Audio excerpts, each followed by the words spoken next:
Hello friends, मेरा नाम है अंजलि और आज हमारा जो चैप्टर चल रहा है वह है Nazism and the rise of Hitler.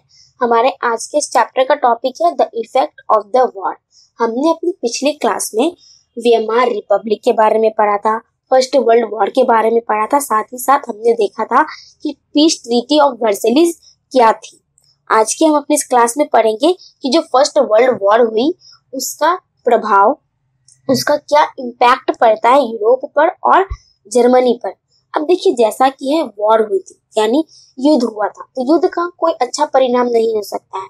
युद्ध का केवल यही परिणाम होता है कि बहुत से लोगों की मृत्यु होती है, इंफ्रास्ट्रक्चर डिस्ट्रॉय होता है, साथ ही साथ इकोनॉमी पर भी इसका बहुत ही ज्यादा गहरा और बुरा प्रभाव पड़ता है। तो ऐसा ही कुछ फर्स्ट वर्ल्ड वॉर के बाद यूरोपियन कंट्रीज पे पड़ा था। कैसा प्रभाव पड़ता है? तो बुरा, डिस्ट्रक्टिव इम्पैक्ट रहता है। यूरोपियन कंट्रीज जो थी फाइनेंशियली और साइकोलॉजिकली दोनों तरीके से इम्पैक्ट पड़ता है। देखिए फाइनेंशियली कैसे, अब युद्ध है, युद्ध लड़ना है, आपको लड़ाई लड़नी है तो खाली हाथ तो चले नहीं जाओगे युद्ध लड़ने कि चलो भाई सैनिक ले लिए, बना लिए, चलते हैं युद्ध लड़ने, खाली हाथ तो नहीं जाओगे। अब युद्ध लड़ने के लिए आपको हथियार की जरूरत पड़ेगी, वेपन्स चाहिए, आर्म्स चाहिए, बंदूक चाहिए, बम वगैरह चाहिए। तो उस चीज को बनाने के लिए पैसे भी चाहिए, फाइनेंस भी लगती है। तो ये जो युद्ध हुआ था, जो वर्ल्ड वॉर हुई थी, फर्स्ट वर्ल्ड वॉर, वो यूरोपियन कंट्रीज के बीच में ही होती है। तो यूरोपियन कंट्रीज ने क्या किया कि जितने भी यूरोपियन कंट्रीज थे उन्होंने अपना पैसा इन्वेस्ट किया, कहाँ? मतलब कि इन्वेस्ट किया वॉर और वेपन्स बनाने में। टैंक्स की जरूरत पड़ेगी तो इन सभी को बनाने में उन लोगों ने अपना पैसा इन्वेस्ट किया। तो देखिए, जो पैसा इन्वेस्ट होता है तो वो गलत जगह हुआ ही उस टाइम। क्यों? इन्वेस्टमेंट कैसा जगह किया जाता है कि आपको फ्यूचर में कुछ उसका रिटर्न मिल सके, कुछ एक अच्छा रिटर्न मिल सके। अब आप अपने पैसे को बंदूक बनाने में लगा रहे हो, टैंक्स बनाने में लगा रहे हो, तो क्या होगा? उसका कुछ अच्छा इम्पैक्ट, उसका कुछ अच्छा रिटर्न आएगा। अब एक बम को बनाने में आपने पैसा लगाया, अब क्या हुआ? बम का यूज हो गया, बम तो तबाह हो गई, खत्म हो गई, तो उससे आपको क्या प्रॉफिट मिला? कुछ नहीं। साथ ही साथ युद्ध है, युद्ध में अगर मान लीजिए युद्ध में आपके वेपन्स खराब हो गए, टैंक पर हमला हुआ, टैंक टूट गया, खराब हो गया, तो टैंक का क्या रिटर्न आया? इन्वेस्टमेंट का तो कोई रिटर्न ही नहीं आया। तो जिसके कारण क्या होती है कि पैसा तो लग गया बट रिटर्न नहीं आया, तो वहां की कंट्रीज का जो है फाइनेंशियली कंडीशन खराब हो जाता है।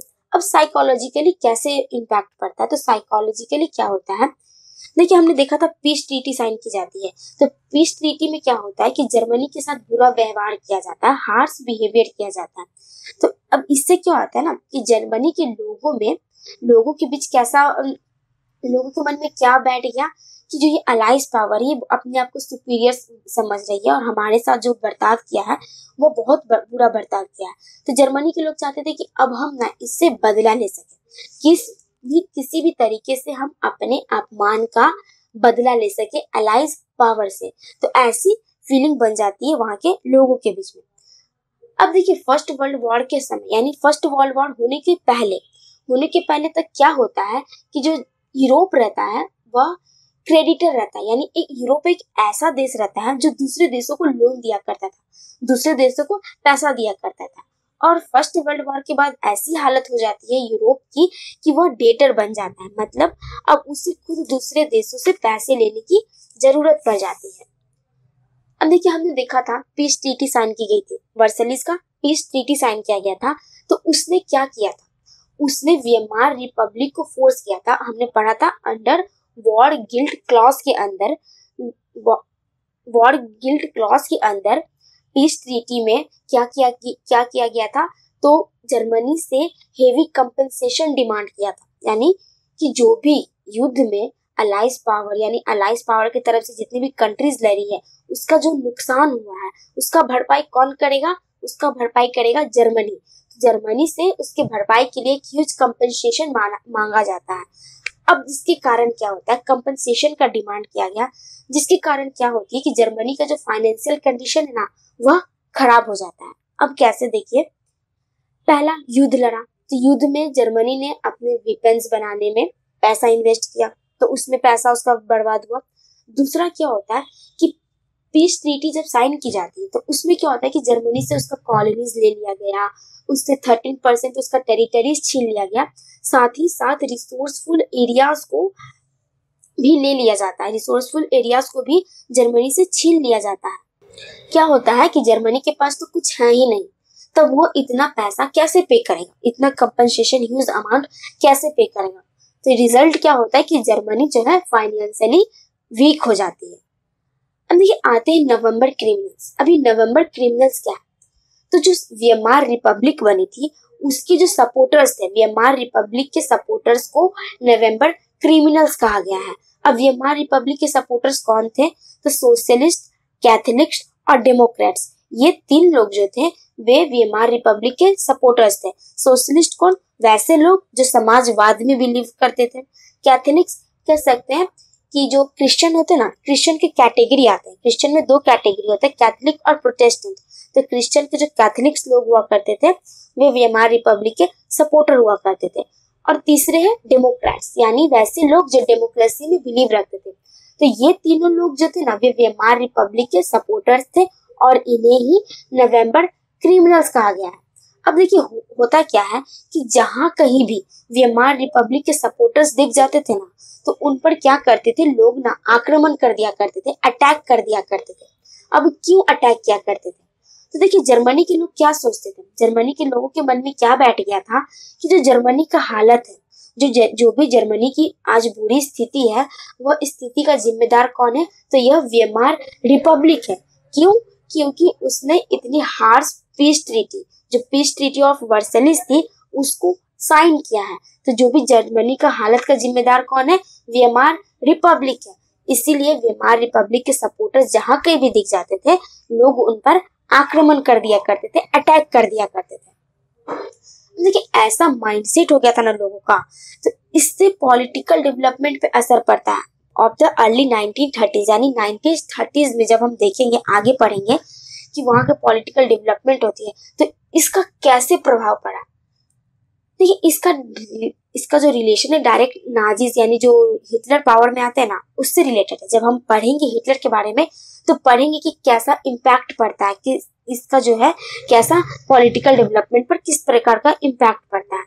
अब देखिए फर्स्ट वर्ल्ड वॉर हुई तो उससे क्या होता है ना, यूरोपियन कंट्रीज के सोसाइटीज और वहाँ के पॉलिटिक्स पर एक गहरा प्रभाव पड़ा। अब सोसाइटी और पॉलिटिक्स पर गहरा प्रभाव कैसे पड़ा, तो देखिए यूरोपियन कंट्रीज में क्या हुआ कि युद्ध जो है फर्स्ट वर्ल्ड वॉर यूरोप के कंट्रीज के बीच में ही लड़ी गई थी। तो क्या होता है ना कि 2 तरफा व्यवहार, यानी एक और जो कंट्री जीती है वो अपने आप को सुपीरियर मान रही है, उसने क्या किया, जर्मनी के साथ बुरा व्यवहार किया। उससे आप उसकी कॉलोनीज छीन रहे हो, टेरिटरीज छीन रहे हो, रिसोर्सफुल एरियाज ले रहे हो, साथ ही साथ ह्यूज कंपेंसेशन डिमांड कर रहे हो। तो क्या देखने को मिल रहा है कि एक और तो जो कंट्री पावरफुल थी, जो सुख समृद्धि थी, वो खुद और मतलब कि जर्मनी से सारा चीज लेकर और समृद्ध बनते जा रही है, और जर्मनी जो है वो और गरीब होते जा रहा है, उसका फाइनेंशियली कंडीशन और भी ज्यादा खराब होते जा रहा है। तो ये जो 2 तरफा व्यवहार हो गया लोग जर्मनी के, 2 तरफा व्यवहार हो गया यूरोपियन कंट्रीज के बीच में, तो ऐसा व्यवहार देखने को मिलता है। अब ये क्या होता है कि सोल्जर्स को ना बहुत ही ज्यादा इंपॉर्टेंस दिया जाता था, यानी नागरिकों से ज्यादा इंपॉर्टेंस, ज्यादा महत्व सोल्जर्स को दिया जाता है। कहाँ के सोल्जर को, यूरोपियन कंट्रीज के सोल्जर्स को। और ट्रेंच लाइफ को ग्लोरीफाई किया जाता है, यानी मीडिया ने ट्रेंच लाइफ को बहुत ही ज्यादा पॉपुलर कर दिया था। अब यह ट्रेंच लाइफ क्या है, देखिए ट्रेंच का मतलब क्या होता है कि जमीन के बीच में गड्ढा किया जाता है और उस गड्ढे में जो सैनिक है उसी गड्ढे में खड़ा होकर युद्ध लड़ता था। आपने बहुत से अगर मूवीज देखी होगी, ऐसा सैनिक वाला युद्ध वाला सीन देखा होगा, तो आपने देखा होगा कि सैनिक लोग क्या करते हैं कि गड्ढा बनाते हैं और गड्ढे से ही युद्ध किया करते थे। तो उस समय भी क्या किया जाता था ना कि ट्रेंच बनाया जाता था, जमीन में गड्ढा किया जाता था और जो सैनिक है इसी गड्ढे से युद्ध लड़ा करते थे। अब देखिए क्या होगा, अगर प्लेन लैंड है, जमीन प्लेन है और उस पर अगर आप खड़े होकर युद्ध लड़ोगे, तो क्या होगा कि जो सामने वाला जो आपका अपोजिट पार्टी एनिमी अगर आप पे अटैक करेगा, तो क्या होगा कि डायरेक्टली आप पर वो अगर मान लीजिए शूट कर रहा है तो डायरेक्टली गोली आकर आपको लगेगी। और यही है, यदि आप गड्ढे में से लड़ोगे तो क्या होगा कि उसका निशाना चूक जाएगा, वो गोली आपको आकर नहीं लगेगी। तो ट्रेंच लाइफ को जो मीडिया ने बहुत ही ज्यादा पॉपुलर कर दिया था, किस तरीके से कि आप सैनिक बनो, आप देश के लिए लड़ोगे तो वो जब आप देश के लिए लड़ोगे तो वो फीलिंग ही कुछ अलग होगी। बट रियलिटी जो था, बस सच्चाई इससे अलग रहती है। अब आप ही सोचिए, आपको अपना जीवन एक गड्ढे में बिताना है तो आपको कैसा लगेगा। अब आपको गड्ढे में घर जैसा सुख सुविधा तो नहीं मिल सकता। गड्ढे में आपको क्या मिलेगा, इधर कीड़े मकोड़े ही दिखने को मिल सकते हैं। साथ ही साथ ये भी पता नहीं कि कब जान चला जाए, कब कोई दुश्मन आ जाए, कब आप पर अटैक कर दे। तो इसका भी मतलब जान की भी, लाइफ की भी कोई गारंटी नहीं है। अब आपको गड्ढा में घर जैसा नरम सोफा, नरम बेड तो नहीं मिलेगा। तो जो था वहाँ ट्रेंच सिस्टम, मतलब कि ट्रेंच लाइफ को जिस तरीके से मीडिया ने पॉपुलर बनाया था वैसा कुछ रियल में नहीं रहता है। अब जर्मनी में क्या होता है, जर्मनी में ना वहाँ के लोगों पर ज्यादा, स्पेशली मेन पर, पुरुष पर क्या प्रभाव दिया जाता है, ये प्रेशराइज किया जाता है उन्हें कि आप एग्रेसिव, स्ट्रांग और मस्कुलिन हो। मतलब आप एग्रेसिव रहो, फिट और फाइन रहो, पावरफुल रहो, स्ट्रांग रहो, ताकि आप युद्ध लड़ सको और अपने अपमान का बदला ले सको अपने दुश्मनों से। ऐसा स्ट्रेस दिया जाता है, यानी ऐसा प्रेशराइज किया जाता था जर्मनी के लोगों को, स्पेशली मेन को। साथ ही साथ एग्रेसिव वॉर प्रोपेगेंडा यूज किया जाता था कि वॉर का जो प्रोपेगेंडा होगा वो बहुत ही ज्यादा एग्रेसिव होगा। अब हम लोगों पर दया नहीं दिखाएंगे, हम भी उनके साथ वैसा ही हार्श बिहेवियर करेंगे जैसा उन्होंने हमारे साथ किया है। और नेशनल ऑनर यानी कंट्रीज फर्स्ट वाली फीलिंग लोगों के बीच में प्रोमोट की गई। यानी आपसे पहले, सबसे पहले आपके लाइफ में कोई आना चाहिए तो आपका देश, आपका कंट्री आना चाहिए आपके पहले। तो जो कंट्री नेशनलिज्म यानी देश प्रेम को बढ़ावा दिया गया था। अब देखिए क्या होता है ना, इससे क्या होता है कि सपोर्ट फॉर कंजर्वेटिव डिक्टेटरशिप ग्रू। हमने देखा कि लोग जो है वो वीएमआर रिपब्लिक को सपोर्ट नहीं किया करते थे।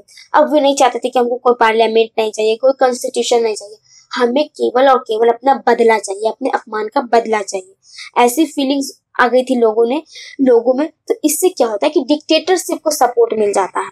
अब लोगों को क्या लग रहा था कि जो डेमोक्रेसी, अब ये बच्चों वाली चीज है, हमें ये डेमोक्रेसी नहीं चाहिए, डेमोक्रेसी को कोई भी कभी भी तोड़ सकता है, तो ऐसा सिस्टम हमें नहीं चाहिए, हमें केवल अपना बदला चाहिए। तो जिससे क्या होता है कि डिक्टेटरशिप को सपोर्ट मिल जाता है।